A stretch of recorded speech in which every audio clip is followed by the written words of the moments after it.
Hi everyone, this is Angie Judge on behalf of the Museum Computer Network Data and Insights Special Interest Group. Welcome everyone to this webinar. With me today I have Keith Laba, who is the Chief Information Analytics Officer at Arizona Science Center. Welcome, Keith. Thank you. Hi. And oh, sorry, and I was just also going to add welcome Keith, who is also joining us this year as the co-chair of the Data and Insights group. So really wonderful to have you on board, and looking forward to our presentation today. Thank you very much. Yeah, I'm hoping I don't screw up the co-chair role, but I'll do my best. Yeah. And so today's presentation is being recorded. Keith is going to take us through a presentation. If you do have any questions, please feel welcome to add them into the chat, and we'll ask them at the end of this session. And afterwards, today's recording will be posted on YouTube. Over to you, Keith.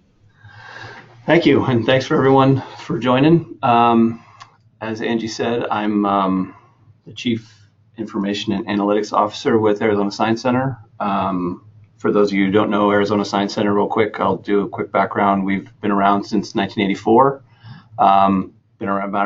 Started off in a small storefront space in a parking garage, and now we're in a 200,000 square foot building here in the center of Phoenix. We serve about 500,000 people a year between our main building, our Create Maker space, our learning outreach programs, and our professional development programs for educators.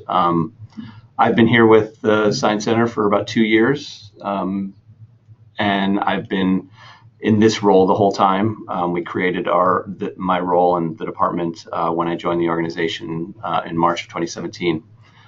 So I wanted to take a little time to talk to you guys about what we've learned over that time, and focusing on some of the barriers that we've heard either here at Arizona Science Center or from other organizations that we've learned from about really getting analytics off the ground. So as Angie said, feel free to chime in with questions, and happy to answer or connect offline afterwards. So the first one, the barrier that we kind of run into, or that we hear a lot about, is we don't want to be an organization who has decisions dictated by numbers. So as a lot of you know, coming from very mission-based organizations, there's a high premium placed on kind of the heart and the passion of the organization. And there's some, as discussion focuses on data and analytics, it starts to feel like it's becoming dry and less passionate and moving away from the mission a little bit. There's sort of these visions of becoming a soulless organization run by robots or something. So, and also there's this feeling that, well, the numbers can't really tell the whole story. You still need the other side to complete the picture, and that's actually completely correct. So, I'm going to pepper this presentation with some quotes from our friend Albert Einstein, who celebrated a birthday on Pi Day this month. So the intuitive mind is a sacred gift, and the rational mind is a faithful servant. We have created a society that honors the servant and has forgotten the gift. And really what he's pointing out there is we don't want to get so focused on data and analytics that we kind of forget what really makes these organizations great and really what drives big sea change improvements in organizations. So really want to talk a little bit about how we think about it here at Arizona Science Center. As many of you are probably aware, there's sort of this paradigm of kind of the left brain and the right brain. Left brain being the rational, numbers-based, quantitative side of your brain, whereas the right brain is more of the creative, intuitive, passionate side of your brain or of an organization. I really think of this as two sides of an organization, and whether it's individuals who inhabit both of those or the same person who has a little bit of both. This is kind of how we picture decision making in the organization. And in a lot of organizations, decisions happen out here. They're very based on gut and intuition and I feel, and here's what we've done before, so let's just do it again. And a lot of the fear is, wow, that's really hard for us to get all the way from over here to all the way over here. But really, that's not what we're saying. Is as a data-informed organization, and I use the word informed very specifically here as opposed to driven, to really underscore the fact that the goal is not to move the decisions all the way out to the other side of the spectrum where we just push a button and something spits out and that's what we do. Really, the goal is to find this sweet spot in the middle, the optimal place where the data and analytics and kind of left brain thinking really builds that framework and that support mechanism for the intuitive, creative, big picture, big idea thinking to happen. It feeds that beast. So that's where we try to live. We're not trying to move ourselves completely to the other side of the spectrum. We're trying to just move our way a little bit more into that middle range where we have the best of both worlds. So that really underscores sort of the Einstein quote of really where logic and rationality are providing the support for the intuition and the creativity. And an example of how we're doing it here at Arizona Science Center, special exhibitions, obviously very, very important for a lot of organizations. We use it, it's very important for us from a driving audience interest and creating new content. So we spent a lot of time over the last 2 years really focusing on getting behind the scenes and really digging into the data behind special exhibitions. So really where we started looking at, and just going to go through these quickly, we started looking at the history of all of our traveling exhibitions going back, 6 or 7 years, and the income and the revenue and the expenses and the net profit of these and how they performed. Then we started to look at, here's all of our traveling exhibitions. Let's look at it by the expense per day versus profitability, and is there a sweet spot from an expense perspective where we don't want to go above because that's really going to make it very hard for us to be profitable. We started to look at price sensitivity by season. So from a pricing perspective, how do shows perform with different price levels for adults? And then as we look forward to potential future exhibitions, we're doing title testing all the time. We've got intercept surveys going on the floor all the time with our current customers, understanding what they're interested in and what might be more or less interesting to certain audiences. And then even with that data, what we've done is we've taken that and we've looked at it. We've broken the title testing results out by age group and looked at the spread between ages. So we got really nerdy about this and really data driven, and we're really digging into it. So we have a lot of foundational information as it relates to special exhibition planning. And then as we go to the right brain of the special exhibition planning, this is a good example of one. Yeah, I've seen that show and it sucks. So, but this is actually really good feedback because this is not something we would necessarily pick up in the data, right? We're not going to see maybe it's run down or, maybe it sounds good in theory, but it's not actually that interesting. So it actually does encapsulate the right brain side of this, how we put these together. But this is the right dynamic. What we do is we have all of these data points that we can really use to help us make decisions. But what we're doing is we're arming decision makers with a lot of these pieces, and they're the ones connecting the dots in that intuitive nature to kind of say, here's maybe what we want to do. Maybe let's go down this path. And then we have data to help support or refute whether we want to go down that path. So this is just a good example of, we have a lot of data, but we're not going to just base it on the data. There's a lot of other things the data doesn't pick up. So just wanted to share this. This was a good example, I thought, of how the left and the right brain come together here at the Science Center. The second barrier that we hear here and at other organizations is we need to have a dedicated team of trained data analysts and high-tech tools before we can begin. We don't have the budget. And so, granted, we did build a team of analysts here, so so take it with a grain of salt, but we did learn how to do that, and that it doesn't necessarily require a full-blown initiative to do this. So our Einstein quote here is, "I have no special talent, I am only passionately curious." And the theme here is, I'll call it no PhD required. Our team is actually not made up of, we haven't been poaching Google data scientists to build out our team. What we've done is our team is made up of people we've taken from the organization, elsewhere from our organization actually.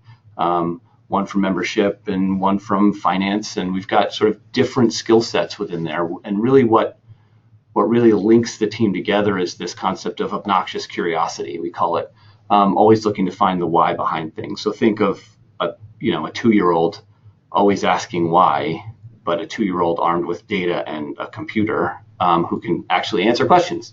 And further, when we jumped into this, we didn't focus on we need to buy all these sophisticated tools before we can do anything.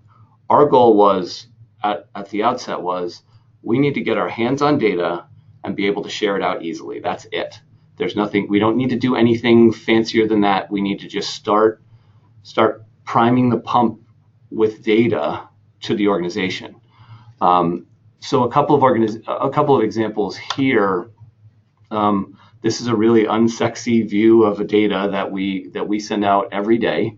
It's a revenue dashboard or revenue projection that shows by revenue line how much have we earned so far in the month, based on the prior year's history, averages over the prior years, how much do we expect to earn for the rest of the month, or based on future bookings, to get to a total. Here's where we expect to end the month, and then comparing that to our budget or our forecast and coming up with a variance. And this has become really useful to our leaders because they can look at each of the lines and see where we have a potential miss and where we need to kind of readjust. Do we need to come up with an offer? Do we need to make a different plan? But the crux of it is it's not fancy. We created it with Excel and our finance guy. He knows the data intimately. He's not building these sophisticated forecast models. He's just looking back, and he knows where the bodies are buried in the data, what data is good and what data is not, and how to pull all that together into a clear story. But this is all that it is. But it's it doesn't need to be fancy, but it needs to be useful, and we find this useful for us. And it, like I said, it's Excel and somebody who just got into the data and was able to put it together and tell a bit of a story with it. Another example is a feature in Excel that I don't know if everyone's familiar with, but 3D mapping is available in just basic Excel, I think from 2013 forward. And we use this a lot, but this example, we used it when we ran our Pompeii exhibition last 2017, 2018. We started to look at ticket sales. We started to build a heat map, and this is like super easy to do.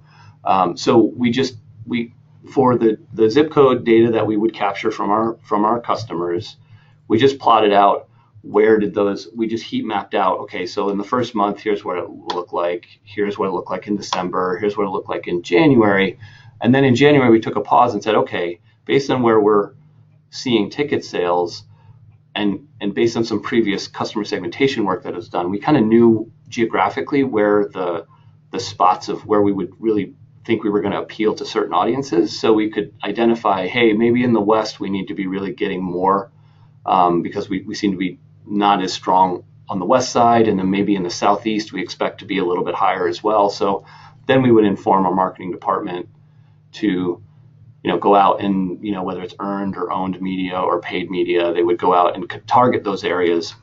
And then we could continue to track kind of how that grew over time. And we could see if we really achieved what we wanted to do, if we really hit those areas where we wanted to hit. And, but the moral of the story here is it's not super fancy, but it looks nice. People like to have the visual cues of how our sales going and where are we hitting it. And it was really tangible to our teams, and it was useful. So this is one of those ones that I was talking to Angie about, and there's some quick wins here, and we'll talk about quick wins a little bit later. But maybe this is another session at another time about talking about how to really use some of these functions that you probably have on your computer now to really just start to tell stories like this and to really start getting the data integrated into your organization. The third one, barrier, this effort will only work if we're tackling the big organizational questions. We don't know where to start. So people kind of think about the end product and the big strategic questions, and they figure out, well, we need analytics to help us answer those questions. And that's where we need to, and it's too hard for us to figure out how to get from where we are now to those big audacious strategic questions. And our friend Einstein says here, whoever is careless with the truth in small matters cannot be trusted with important matters. And really that's saying that it's all important, and you really build this up you need to build a foundation in order for you to get to this higher level. But the foundation doesn't have to be like time when you're not providing benefit to the organization. You're not going dark and closing your doors, your analytics doors, and then not coming out for 2 years until you have this full-blown model built. There's always a process that goes on, and what we call that is the sort of the analytical spectrum. You may have seen this, so I apologize if I'm rehashing anything, but we call it it's a journey, not a destination. So the stages on the analytical spectrum is really what happened. So that's reporting, that's dashboarding, that's telling you, look back in time, get into the data, and just tell us what happened. Where are we right now? The next phase is why did it happen? So that's taking that data of what happened and slicing and dicing it a little bit and saying, well, what's going on here? What's our weekly pattern? What do Saturdays look like compared to Sundays? And how does weather affect this? And what the various pieces of kind of going one level deeper behind the what happened. Then after we know why it happened, then we can start to say what is going to happen. So that we can, once we start figuring out what variables or what characteristics define, move the needle one way or the other, we can start to look forward and say, okay, knowing what we do about the future, can we predict what's going to happen? And that's your predictive modeling and your forecasting. And then at the highest end, that's how do we take advantage? So that's really putting all that together and really driving that strategic vision and the strategic decisions that you're making as an organization to put all that together. But the upshot here is that all of these are valuable to an organization. And an organization doesn't have to be, and an organization isn't at any one point. There's various departments within your organization that could be at different places. So for example, if you're talking about membership, maybe membership for us, we know our members, they come pretty often and they give us information and we know more about them. So we can do more than maybe what happened with them. Maybe we can start building out models that say, okay, let's build some predictive models about renewal rates because we know their data pretty well. Whereas if we're talking about, say, an education or a learning department, maybe their data is a little bit more disparate and it's captured in Excel files that are sitting on people's computers. And really the effort is around, let's get all that together and let's focus on figuring out what's been happening. Let's figure out if we can tell a full picture story of what's been going on in that department. So you can be at different stages within an organization in different departments, but really the idea here is that you should be able to find value out of no matter where you are at any stage, and you don't have to wait until you're at the top before your organization is finding value out of that. And I talked about this earlier, but it's really about finding quick wins. So as the best place to really get off the ground with analytics is getting knee deep in the data, and we call it marinating in the data and understanding what's in there. And what data do you have? What data do you need? How do you start putting things in place to maybe capturing data that you don't have? And you'll find the good, the bad, and the ugly. You'll find things that useful information. You'll find some weird data in there, and you might find some things that are, oh wow, I didn't realize we were reporting this number, and that's not actually correct. There's all sorts of things you'll find in there as you're kind of digging through and going knee deep in the data. And it's not sexy. It takes time. But that doesn't mean it has to be unproductive. There are quick wins to be found throughout the process. And one example for us was this revenue seasonality chart that we put together. And as we're going back and looking at our general admission revenue over time, historically by day, we wanted to see where were there outliers, was there any bad data in there, and how do we effectively show that information. And sort of a byproduct of that was this chart where it sort of gave us, because we were looking at what's our max value for this date, what's our min value, looking at various things like that, slicing and dicing a few different ways. And we said, well, we can just this shows the 4-year high, 4-year low, and the dot represents last year. So it gives the people in our organization a sense of the heartbeat of our general admission revenue, so they kind of know what to expect. And so as we're planning out cash flow, or we're planning out marketing events, or we're planning out when do we, staffing, this tool became really valuable. So this is one of those charts that just got everyone sort of has tacked up on their board, but we didn't go out to build this. This just sort of came out of the process of us sort of digging through the data, and because the goal was to clean up our data and make sure we had a solid foundational data source, but this sort of spit out the side of it and was really valuable for us. So this is a good example. It's it's nothing sophisticated, but it's really helpful again. And I think I've said this a number of times now. Our goal within in the organization is to really drive innovation, but also to be useful, is to be as useful to all of the departments as possible. Is we don't want to be doing anything that's super fancy and this academic exercise just because it's a fun thing for us to do. And as much as us nerdy math guys like to do those things, we want to really look at and partner with our departments to make sure we're doing things that are providing them with useful insights that will help them make decisions.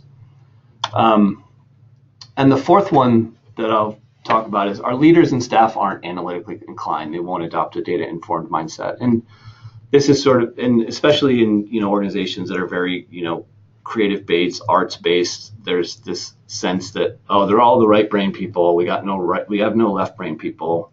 Or the left brain people and the right brain people don't talk to each other, and they can't have a conversation, so they're on different wavelengths, that kind of thing.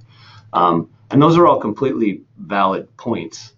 But our friend Albert will say the whole of science is nothing more than a refinement of everyday thinking. So people are doing this thinking in their daily lives anyway, when they're routing a map to, get them to work, or they're, people do this. People, they just don't necessarily realize they do it, or in their actual jobs they're doing it, but it's not explicitly seems as a analytical exercise, but they really are doing that in their head. And what we've really been focused on, and this has been a big priority for us, is I'm calling it share, share, share. So our goal is to just get information out to the organization in whatever way possible. And I don't want anyone to think, we've solved this problem and everyone here comes to us first before they make any decisions. Like, we're getting an organization to think with a data-informed mindset is a long-term challenge. It's never done. But our feeling is that to get analytics integrated into the organization, it requires repetition, and we call it, development of data muscle memory. Is just, if you start to talk about data a lot, then it becomes more prevalent in people's brains, so that when they're thinking about problems, they may come with a question. In an ideal world, we want people to say, what does the data say? We want that to be part of that conversation. And the more we can be kind of, like one of those songs that get stuck in your head, like an earworm, an analytical earworm, where you just plant those seeds in there, it'll come out when it needs to. And so, and some things are going to be useful right away. Some things might not be useful until a long time later. Some things may never be useful, but we try to have enough out there so people are just getting used to seeing it. And this really will help lay the groundwork for moving analytics onto the list of priorities for the organization, because as it becomes more top of mind, it starts to get considered as you start thinking about strategic priorities for an annual, your annual strategy, or a quarterly goal of doing, something. So we want to be present in people's brains. And our focus is, can we make this fun? And honestly, we think it can be fun. And at the very least, let's make it interesting and let's make it useful. So I have a couple examples here. I'll go quick. I don't want to take too long here, but we talk about traveling exhibitions. What we do with a lot of our exhibitions is we set attendance goals and we report on them on some sort of regular basis to the whole staff. And we like to have a little bit of fun with that. So when we had Pompeii, for example, we did this really nerdy. These are really nerdy, so I apologize. But these are all we built these in Excel, and this little volcano that filled up as we got closer to our our stretch goal of 150,000 visitors, and we actually surpassed it on the last day of the run, and it was, kind of fun. And it was, like I said, super geeky, but it gave people, it showed that we're not taking it too serious. We don't take ourselves too seriously. Like, it's useful information, but it doesn't have to be boring. Here's another one where we had a traveling exhibition that included a mirror maze. So we built a little maze that filled out as you got closer to the goal. And then we're currently in our Mummies of the World exhibition, and our sarcophagus fills up as we get closer and closer to our goal. So these are just fun things. We post these, we print them out, and we post them in the break room so that people can kind of see where we are. And then people feel engaged and they feel like they're part of it, and they can ask questions, and it just really starts to give people a sense of ownership of it. And that they feel like it's more and it's accessible. It's not something that sort of sits behind this like wall of, oh, that's math and I don't do that, so this is hard. Another area that we've been putting out a newsletter internally to all staff, and it's a super quick. We're calling it the Curiosity Quotient. It's quick hit. It's 2 pages. We don't get super deep into anything, but we talk about some data that we might be looking at, something that our boss might be asking us about to dig into, and we're like, oh, well, let's share this with the organization because it'll be helpful for them to know the kinds of data that we're looking at. So a couple of these screenshots here are just, the one on the left is we pulled some data from the county, did some population projection work out to 2050 and sliced it by age. So we kind of took it and massaged it a little bit so it fit with our age buckets, and so we could see what age groups were going to be prevalent, or who was going to be kind of the primary age group during a given 10-year time window. So if we start thinking about strategic priorities for us, it helps us kind of see how those things trend. And the one on the right is it's Strava Data. I don't know if you're familiar with that, but it was like an activity tracker, and it tracked movement. And there was a little bit of a hubbub a while back because they posted it online and it was showing troop movements overseas, which wasn't great. So, but before they pulled it offline, we pulled down a bunch of their heat maps around the building so it would show us where people are walking or running or biking around the center. So it would help us with signage placement, or if we were going to send people out to hand out flyers or to get people to come to an evening event, where should we put them, because we can see what roads people are traveling on. So these were just some fun facts. And again, we didn't know if these were going to be immediately relevant to a problem we were solving right now, but they were useful. We thought they would be useful at some point. So we try to really sort of help people get comfortable with just looking at data and seeing how the organization is performing. And we're also sharing data with customers, with visitors. So we did an estimation station. We called the estimation station when we had our math-based exhibit, where we had a 210-gallon fish tank filled with ping pong balls. Our head of exhibits had a little fun with this, and so we said, well, why don't we just have people guess on an iPad, and we can actually send that to a data visualization in Power BI. Again, it's a free tool that Microsoft provides. And we showed the distribution of guesses. We showed the different average guesses by age. We showed a heat map of where people were from who were guessing. So this was just kind of a cool way to show people data as well as have them participate in something fun. And the fun fact about this one was that we had about 2,100 guesses, and the average of all the guesses was off by 7 ping pong balls, which is pretty incredible. I mean, they always, you hear the phrase "wisdom of the crowds." This absolutely worked. It was actually, there was only 1 or 2 individual guesses that were closer than the average of the entire population of guesses. So that again, sorry, nerdy math tangent, but this was kind of a fun one where we said, well, why don't we help let people start seeing data and get them comfortable with data as well. And lastly, this was just fun with data. We present periodically at our all staff meetings where we have all of our employees in the giant screen theater. And there was a conversation in a previous staff meeting about what was in the vending machine. So we reached out to this vending machine company and got some data on sales. And we put this up and showed them what they're eating, what they're buying from the vending machines. And here's some interesting, the blue was the drinks and the orange were the food. And the top 3 food items were all spicy, and that's what the little flames represented. So we just had fun with that, and got people laughing about, data's everywhere. So we try to just, like I said, we try to inject these types of things to make it something that's accessible and tangible. So, and that's it for me. So I'll close it out again one more with our friend Albert. Anyone who has never made a mistake has never tried anything new. And that's just a fun one. So I'm happy to answer any questions anybody might have, or my contact information is here if you'd like to connect offline about anything. So thank you very much.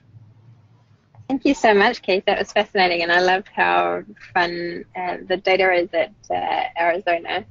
And I was wondering, you mentioned that you had a whole bunch of early adopters in different departments, and that different departments were at different stages of being descriptive, predictive, and prescriptive in their analytics.